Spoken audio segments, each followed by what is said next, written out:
The following is a special presentation of Tony Curry Radio. All right, welcome back to the Kurre and Klapow Show. We talked about some birthdays today. It would have been Mike Leach's 62nd birthday. Happy belated, Michael, wherever you're at on the gridiron up in the sky.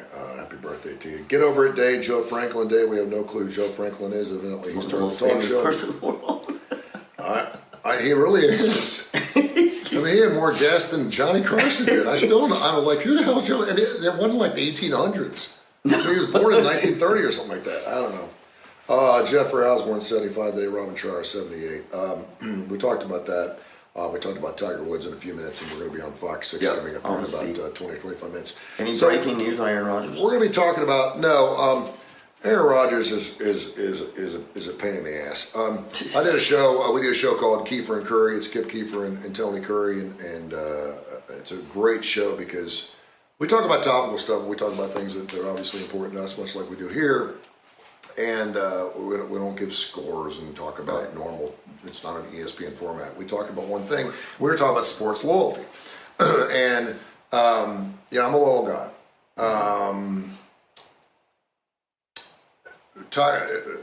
Aaron Rodgers, of course, held the Green Bay Packers pretty much hostage last year. Got a 2-year deal worth $100-something million. He's due $49 or $54 million, whatever, this year if he takes a snap at the Green Bay Packers, and obviously they would love to have him back. And he keeps saying, I don't know, I'm not sure, I'm going to have to assess the damage. People say when he walked off the field in the last home game, it looked like it was the end. I'm like, why is it the end? He signed a 2-year deal. That you just held your team hostage. Green Bay Packers is a publicly owned held company. People love him up there, but I think they're tired of it. This is the woman who you go into marriage counseling, you're doing all the right things, you're giving it all you got, and she still wants to go off with her girl nights and do this thing, and I'm not really know if I don't want to commit. I don't know if I want to commit to this. Yep. And at some point, you need to have the self-respect. We talked a lot about that, saying, you know what, I'm done. I've done everything I can do here, and if you're not going to meet me and make the sacrifices to make this relationship work, then just go.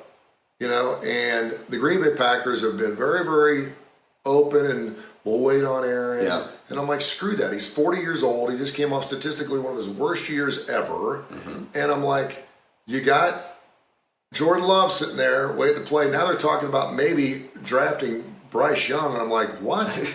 So what does that tell? What is it telling Jordan Love? He's been there for 3 years. They're saying he's ready to go. Oh, it's time. It's time. Yep. We're say Aaron. Now it may be a cost associated thing. Well, maybe they have to pay a large portion of that money to Aaron. They're like, if we're going to have to pay 30, you might as well play. And I don't know how this salary cap shit works and all that stuff. So he wants to go off to Sky Cave Retreat in Oregon. They are so for stoked. 4 days to clear his brain. Okay, don't get all. Now, that's a guy that's done snarky. Mushrooms. It's his way. Come on. Yeah, you already made that commitment last year, and I'm holding you to it. Okay, but he's going to clear his brain. And so he wants to clear his brain, and evidently being in this darkness for 4 days has told him that he probably needs to be the next Jets quarterback, because according to you this morning. Well, no, they just said they're on the brink. Yeah, and they're the only team that the Green Bay Packers have allowed him to go talk to. Right. And I would like to see Aaron Rodgers in the New York media, because they'll spit him out. Yeah. They ain't going to put up with his crap. Right. I mean, that's and again, he's 40 years old. How much longer can he play? He's one good hit from being done. That's what they said. I never thought he was going to retire. Anyway, I'm just kind of over Aaron Rodgers. Like, whatever, dude. Just his person. See, what I mean. I'm going. You know what? You've given your life here. You only won one Super Bowl. We appreciate everything you've done, but you've got till March 15th. Or and maybe they have. Maybe they have. So you have March till March 12th. We got to move. We got to, camps haven't started. OTAs haven't started. Well, I don't care. We need to let our fan base know what our future looks like. Yeah, this is not about OTAs. And maybe it's, I need more protection on the line. Maybe I need Devontae Adams left. Maybe I need another wide receiver, and we'll work on those kind of things. But you're taking $50 million of salary cap yourself, and so that alleviates us from having the opportunity to bring in some players that perhaps, Tom Brady was known as take the cut. Take the cut. Knowing that now we've realized that Tom Brady was just backloading all of it. He was taking, and I think Aaron Rodgers' salary is $1 million this year. It's like $1.5 million, but then he got $59 million in guaranteed money, and that counts towards the cap, whatever. So he goes to this retreat. This is what I really want to talk about. And I'm thinking to myself, we've been talking about self-isolation. We've been talking about coming to COVID. We're not connected. We were already technologically getting further apart. We're emailing each other. We're messaging people. We're doing Facebook. We don't talk in person on the phone anymore. Hell, no one ever answers their phone anymore. Now's when we need to be together. People still fist bumping. I never thought the handshake would go away, but I can tell you at Sunday Mass it has. And I'm like, I am doing a fan. You fist bump my fingers, but I'm handshaking. I want to feel the warmth of your hand. Knuckles don't count. And so he goes off on this retreat. And now I didn't even know this existed. I knew there were different retreats. You did a retreat a couple years ago where you went out in the mountains. But you went with a group of people. But I know, but this is isolation. It's solitary. People would say, well, it's like solitary confinement. It's not even like that, because solitary confinement, you're in a dark room, you don't know when the hell you're getting out, and you're doing it against your will. That's exactly. This is voluntary. Big difference. Yep, absolutely. At this place in my life, and I'm a people person. Yeah. I don't like being alone. Right.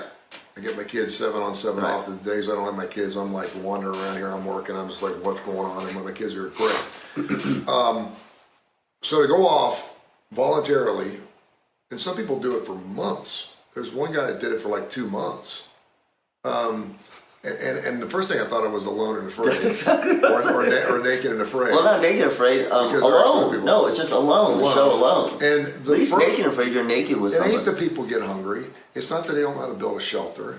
It's not that they can't walk. It's being alone that normally makes them go crazy. That's right. Over a period of time. Now, there's some people that are wilderness people. They are.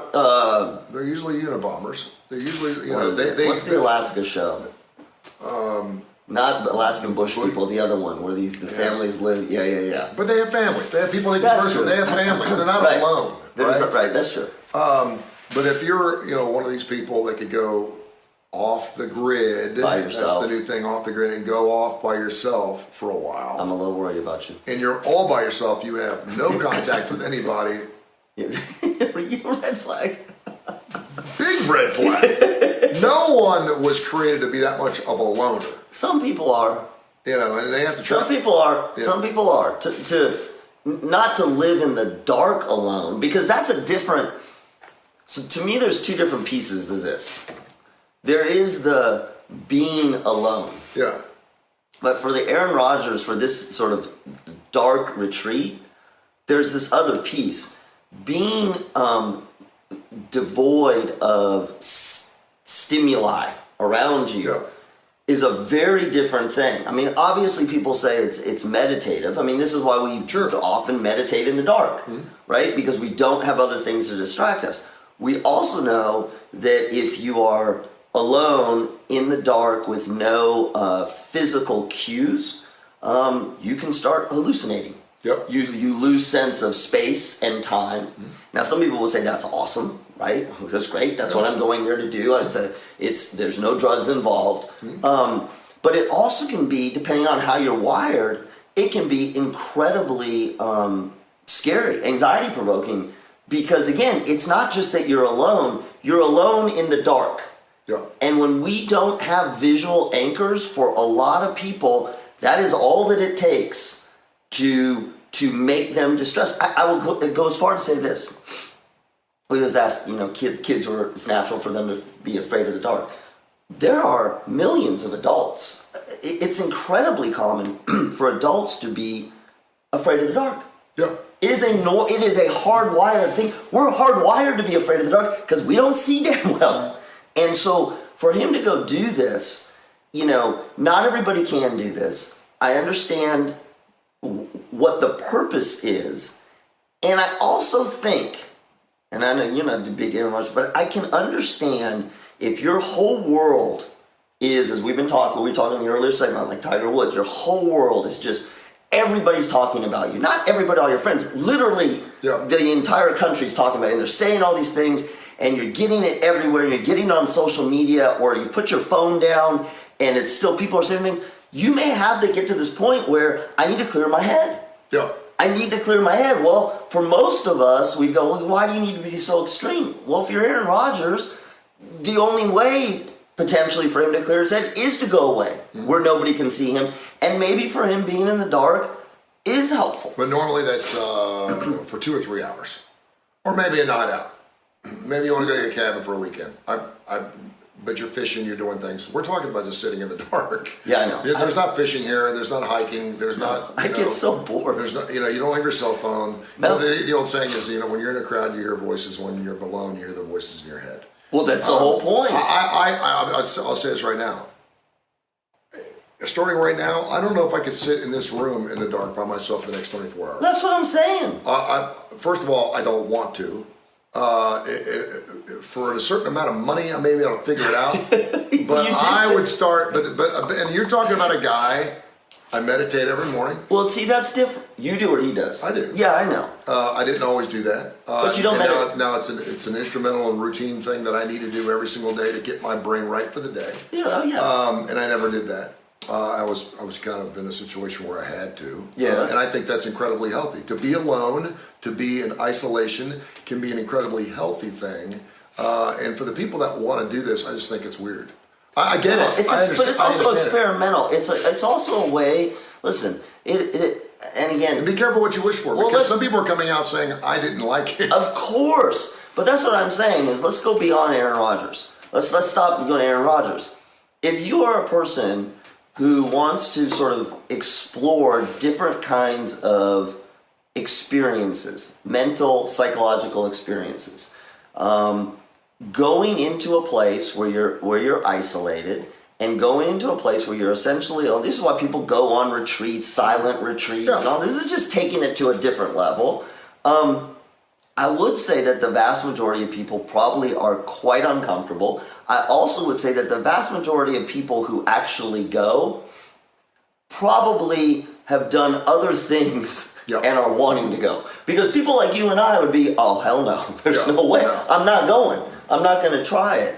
That being said, there's this whole idea, I think we shy away from it until there are times where for some of us, we have to face it. And you see it in issues around sobriety, you see it issues of traumatic events where we don't want to go to our deeper, darker side. Yep. We don't want to open Pandora's box. We don't want to face the skeletons. And we sort of say like, okay, well, if I keep the box closed, it's cool. Then I can go with my life.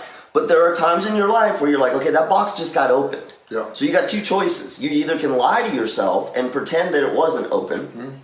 And some people are okay at doing that. Yeah. Most of us suck at doing that. And so what happens is we're sitting there with our skeletons, with our biggest fears, and we don't do anything with them. Yeah. But what it takes to do that is to go into the depths of ourselves and sit with those things that are most fearful, and then realize that we are okay in their presence. And I would say and usually I want to say just quickly, usually it's not by yourself for 4 days. Most people are saying that there is a spiritual experience that Absolutely. they have. There may be some mini or major epiphanies they have. There were Yes. some women that said that they got in and all of a sudden they realized they had resentments over a past relationship that had been eating at them that they had never realized, but they had time to think about it. Now, that's great.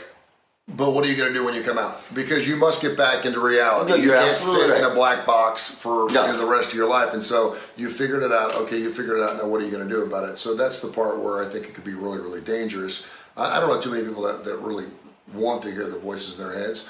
But I think it depends on if you're totally healthy, good to go, everything in your life is great, and you feel like you're spiritually grounded and you want to do this, I get it. I understand it. I think it's just... I would have to ask Dr. Josh Klapow, my therapist, first. I'm thinking about doing this. Is this a good idea? Well, yeah, and they, they've weighed, every single mental health person has weighed in, and what they said is essentially proceed with caution. Yeah. Proceed with caution. It's not that, again, they don't lock you in. Yeah. So you're there for... But what they're saying is, what we're all saying is proceed with caution, because when you sit alone, devoid of stimuli, anything that you can see, it's not just the boredom, but your brain starts, it goes through a phase. First it's trying to anchor to anything that seems real. Yeah. Then it starts, and this is why people do hypnosis, this is why they do shrooms, this is why you can start having sort of mini, somewhere between hallucinations and sort of dream state experiences. And for a lot of people, what they want to do is they want to see what's inside of me. Yeah. And it's not always I want to open Pandora's box. They want to see, who am I? Yeah. Yeah. Well, we're going to try to cram all that out into about 3 or 4 minutes on Fox 6. Coming up about 10 minutes. Check us out on WBRC Fox 6. We'll be on as we do our regular Thursday hit with Kurre and Klapow. Thanks for watching this morning. Make sure you check out that big show Work Play tonight. It's Martin Sexton, 7 o'clock. Doors open. Show starts around 9 o'clock. Check out Martin Sexton later on tonight at Work Play. Have a great day. Peace. We love you. And make sure you listen to our podcast or watch it right here on Facebook Live. Tony Kurre Radio Podcast. Kurre with a K. Kurre. We have well over 1,000 shows. Shows about everything from blues to classic rock to business to non-for-profits. You name it, we got it on there, so check it out. Tony Kurre Radio Podcast. Have a great day. Thanks. This has been a special presentation of Tony Kurre Radio.